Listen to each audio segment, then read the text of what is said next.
بسم الله magacaygu waa Aadan Saciid Maxamed waxaan ahay maamulaha waaxda tababarada Kaafiya Technology Center xafiiskaygu wuxuu mas'uul ka yahay horumarinta iyo maareynta dhammaan barnaamijyada tababarada ee xarunta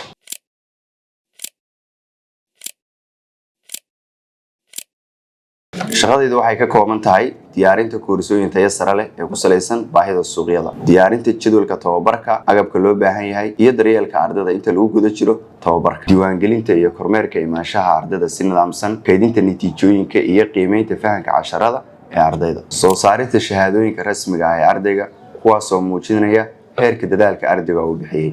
sidoo kale waxaan tixgelinaa duruufaha ardayda waxaan bixinaa koorsooyinka dibloome ee soo socda oo si gaar ah loogu talagalay horumarinta xirfadaha dhalinyarada Soomaaliyeed web application development programming mobile application development graphic design and multimedia iyo